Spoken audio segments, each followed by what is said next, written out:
اس سے پہلے سورہ آل عمران کی مختلف آیتوں کا خلاصہ پیش کیا گیا۔ ابھی اپنے سامنے جو آیت کریمہ ہے، اس آیت کریمہ میں اللہ تعالیٰ نے احد کے میدان میں جو صحابہ آئے اور اس کے بعد مقابلہ ہوا، اول مرحلہ میں اللہ تعالیٰ نے مسلمانوں کو فتح عطا فرمائی، پھر مال غنیمت میں لگ گئے اور پہاڑی سے نیچے اتر آئے تو کفار نے وہیں سے حملہ کر دیا، جس کی وجہ سے شکست کا معاملہ سامنے آیا۔ تو صحابہ کرام 3 گروہ میں بٹ گئے۔ ایک گروہ وہ جو حضور صلی اللہ علیہ وسلم کے ساتھ جمع ہوا تھا، ڈٹا ہوا تھا، ہر حال میں سرکار کی حفاظت کو ترجیح دے رہے تھے، اور کبھی ہاتھ سے تیروں کو روکنا اور کبھی اپنے آپ کو پیش کرنا، اس طریقے سے سرکار کی حفاظت کر رہے تھے۔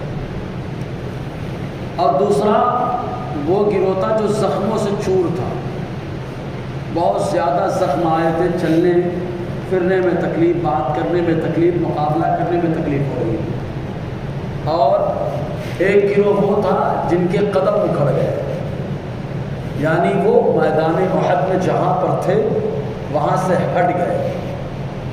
تو یہ لوگ 2 گروہ میں آ گئے۔ ایک گروہ وہ جو مدینہ سیدھا پہنچ گیا، اور ان لوگوں نے یہ گمان کیا کہ اللہ کے حبیب صلی اللہ علیہ وسلم پہ حملہ سخت ہوا، جس کی وجہ سے آپ شہید ہو گئے۔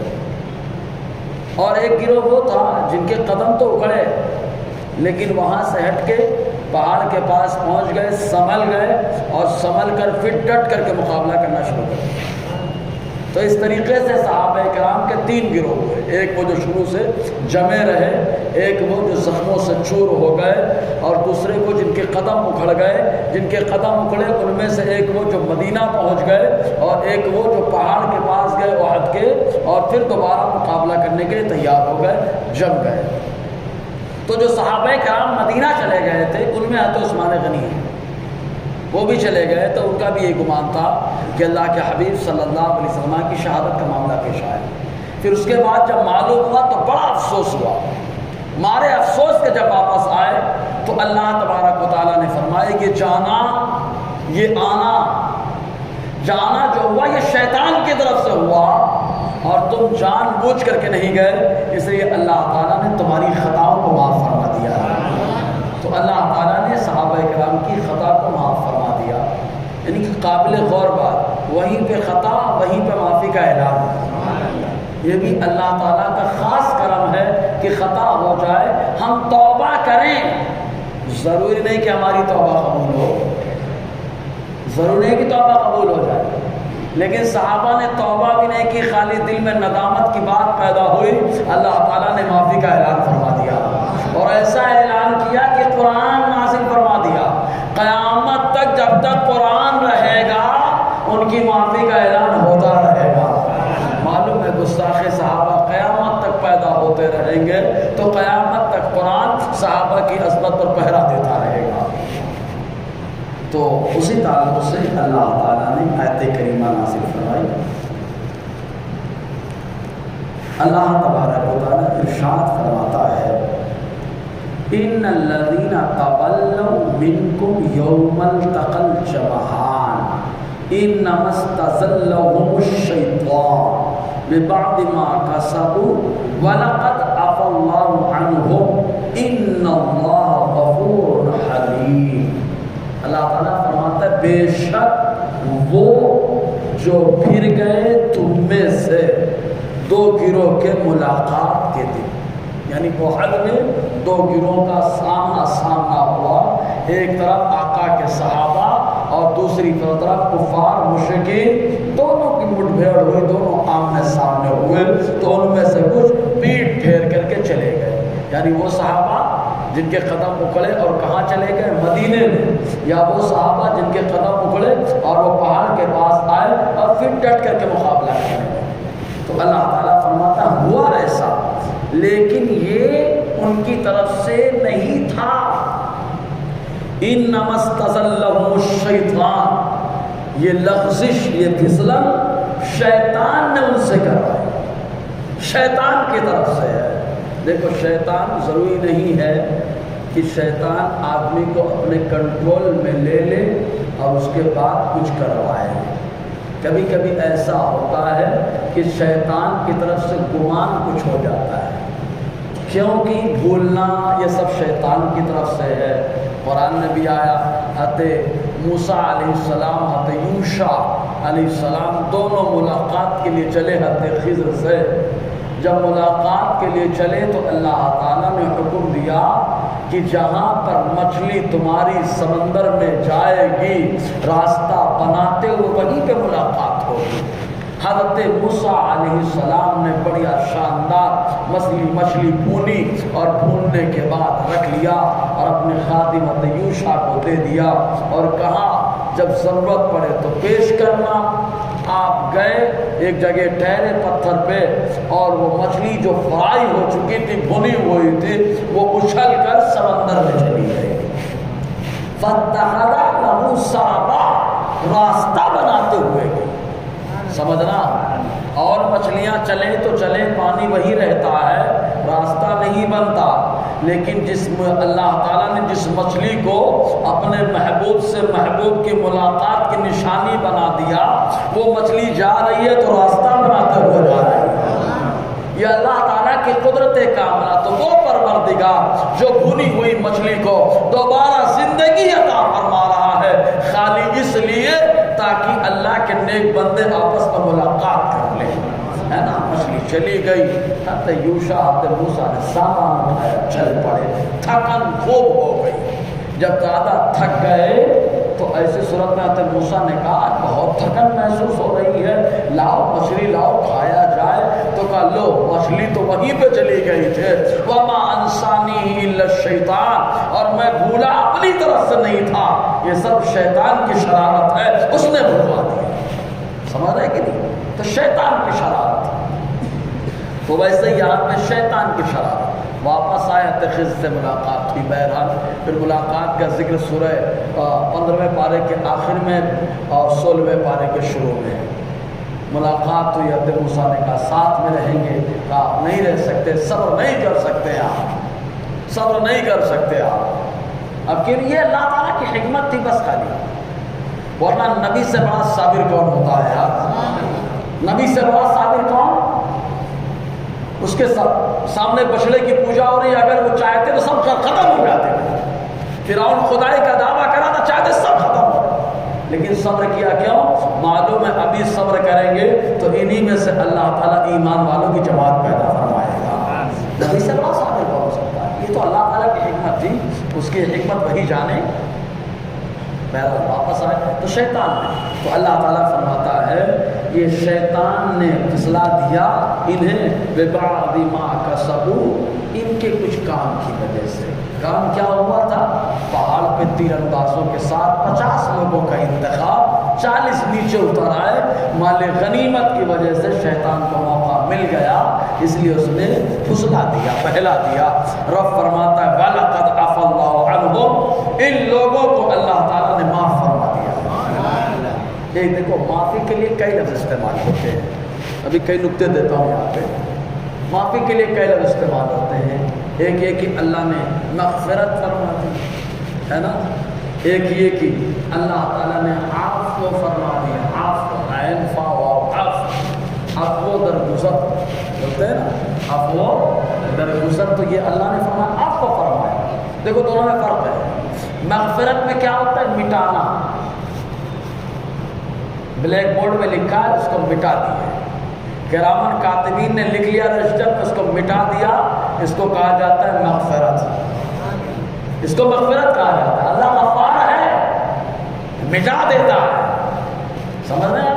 اور ایک ہے عفو، حالانکہ اللہ تعالیٰ جسم و جسمانیات سے پاک ہے۔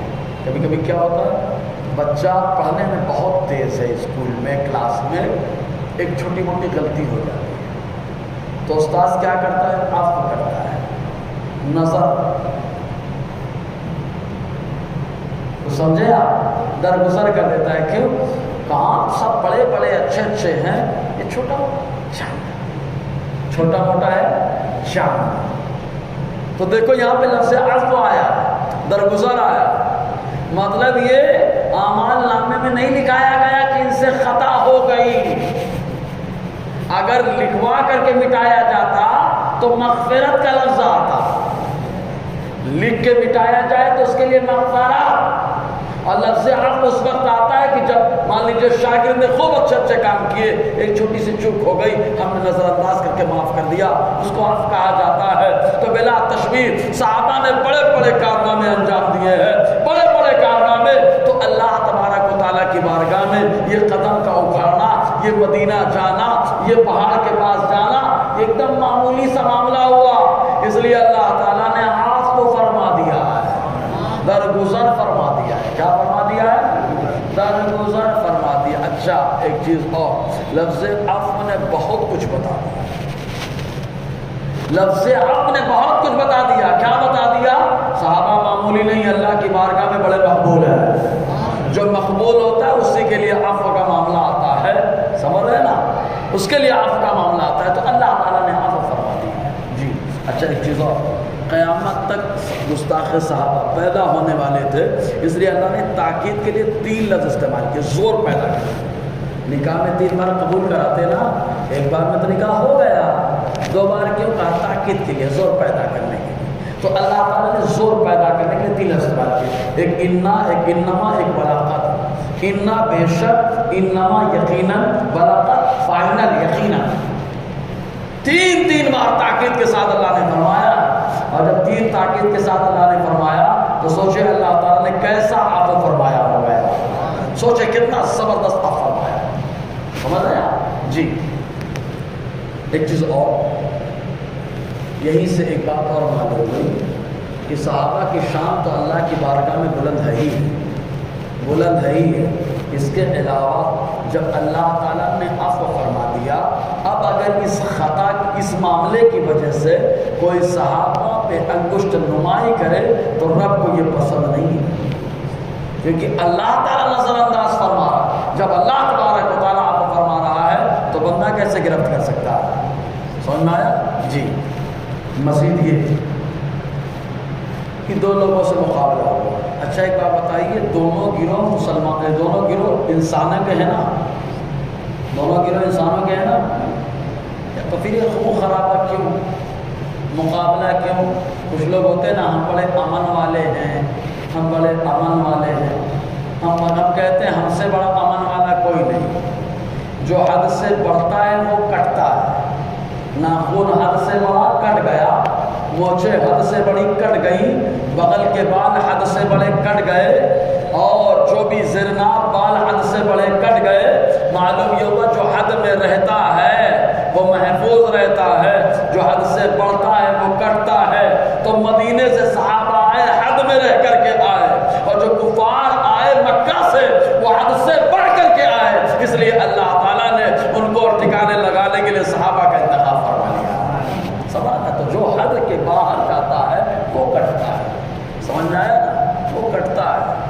اچھا ناخن کاٹنے سے امن خراب ہوتا ہے کیا؟ چور کا ہاتھ کاٹو تو امن خراب ہوتا ہے کیا؟ ارے بولے بھائی, چور نے چوری کی تو اس کا ہاتھ کاٹا جائے گا نا. بدکار آدمی ہے, زنا کر لیا, شادی شدہ ہے, پتھر مار مار کے مار دیا جائے گا. ماحول خراب ہو رہا ہے کہ اچھا ہو رہا ہے؟ اچھا ہو رہا ہے.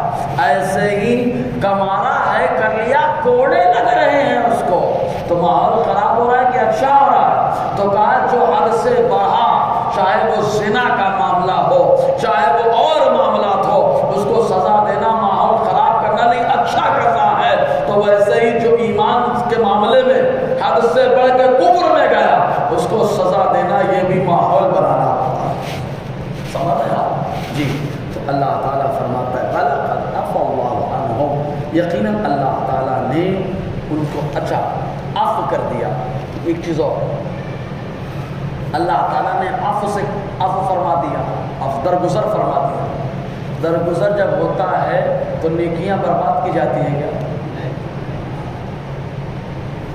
بچہ اسکول میں خوب اچھے سے پڑھ رہا ہے, پڑھا ہے, ایک گلچوک ہو گئی، آپ نے درگزر کر دیا، کیا مطلب؟ وہ سمجھیں آپ، بچہ سب ٹھیک ٹھاک ہے، آپ نے کاٹا نہیں، اس کے مارکس وغیرہ نہیں کاٹے، کوئی سزا نہیں دیا آپ نے، سوال ہے نا کیوں؟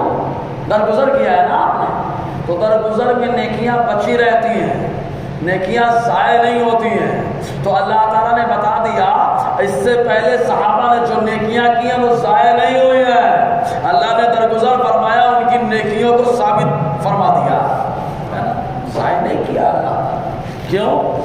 ان اللہ غفور حلیم، کیونکہ بے شک اللہ بخشنے والا ہے اور بردباری والا ہے۔ سبحان اللہ، غفور بخشنے والا، حلیم بردبار، ہمارا اپنے زبان میں بولتے ہیں بہت زیادہ صبر کرنے، تو بہت بردبار ہے پروردگار اللہ تبارک و تعالیٰ۔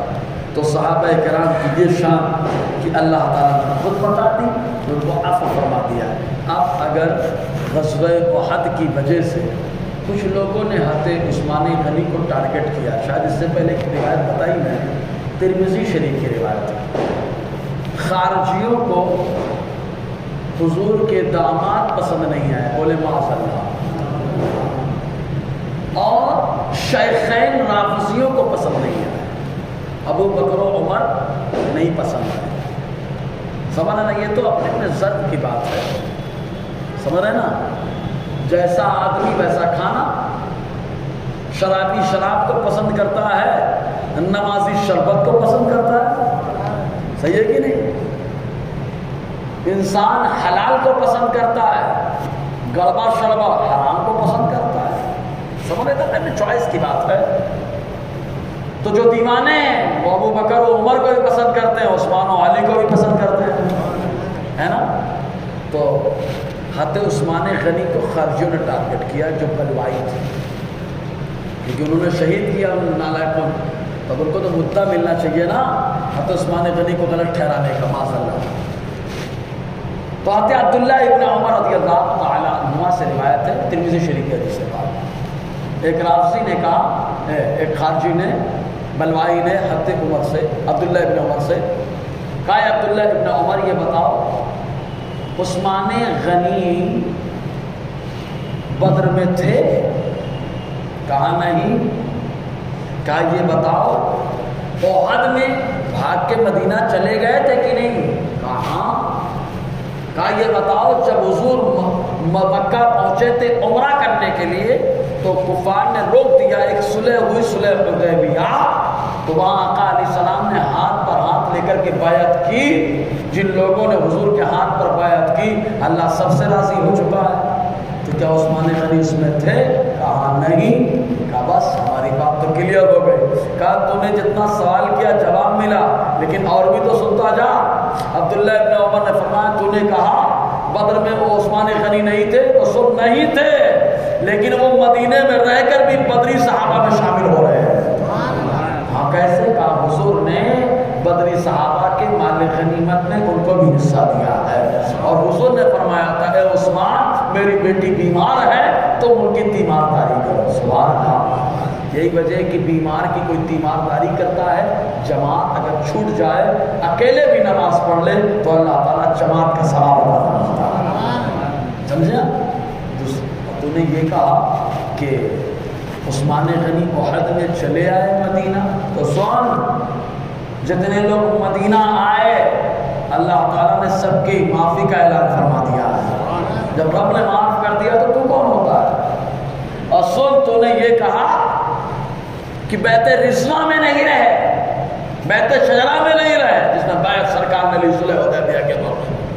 کہا سن اس وقت بھی عثمان غنی آقا علیہ السلام کے حکم سے کفار سے بات کرنے کے لیے مکہ تشریف لے گئے تھے، اور بیعت بھی اس لیے کی سرکار نے کہ حضور کو خبر لگی کہ عثمان غنی کو شہید کر دیا گیا، اس لیے آقا نے فرمایا میرے ہاتھ پہ تم لوگ ہاتھ رکھو۔ صحابہ نے ہاتھ رکھا، آخر میں آقا نے اپنا ہاتھ منہ پر رکھا اور فرمایا یہ عثمان غنی کا ہاتھ ہے۔ ہاتھ اٹھا کے عثمان کو غنی بنا دیا، ہاتھ جس سمت اٹھا غنی کر دیا، موج بحر سماحت ملا ہاتھ اٹھا کے عثمان کو غنی سرکار نے بنایا۔ تو کہتے ہیں حضور کے حکم سے گئے، معلوم ہے جب حضرت عثمان غنی گئے تو کفار مکہ نے کہا اے عثمان تم چاہو تو طواف کر سکتے ہو اکیلے. عثمان غنی نے کہا میرا ایمان میری ضمیر گوارا ہی نہیں کرتی کہ آقا علیہ السلام کے بغیر میں طواف کروں، اس لیے میں طواف اپنے نبی کے ساتھ ہی کروں گا. ہم لوگ ہوتے ہیں بولتے ہیں طواف کر لو ثواب لے لو، معلوم ہے ان کو ثواب، یہ ثواب بہت اللہ دے گا اگر محبوب کی بارگاہ میں محبت قبول ہو گئی تو، ہے نا. صحابہ کی شان کی غیرت. تو اب ایک روایت اور سنیں. یہ رافضیوں کی طرف سے حضرت عمر کو بھی ٹارگٹ کیا جاتا ہے احد کا معاملہ لے کر. تو کیا ٹارگٹ کیا جاتا ہے؟ کہا جن کے قدم اکھڑے تھے اور وہ جگہ سے ہٹ گئے تو وہ حضرت عمر بھی اس میں ہے. بولے معاذ اللہ بھائی، یہ رافضیوں کی طرف سے شرارت رہتی ہے، یہی سب چیز میں لگے رہتے ہیں. ارے پوری تحقیق کرے پلیٹ آدھا آدمی جب آدھی تحقیق کرتا ہے نا تو مار ڈالتا ہے. ایک کہاوت ایک مشہور ہے مثل، ایک آدمی لوہار تھا، اس نے ایک زبردست پھاوڑا بنایا، گرما کر کے ٹھوک پیٹ کر کے، جب گرم لوہا تھا اس کو ٹھنڈا کرنے کے لیے پانی میں ڈال دیا. ایک جو ہے نا انہی کے جیسا دماغ کا تیز اس آدمی نے دیکھ لیا. کہا کیا کیا تم نے؟ کہا گرم تھا، گرماہٹ ختم کرنے کے لیے ٹھنڈک لانے کے لیے پانی میں ڈال دیا. اچھا، جب بھی گرماہٹ آئے تو ٹھنڈک لانے کے لیے پانی میں ڈالا جاتا ہے.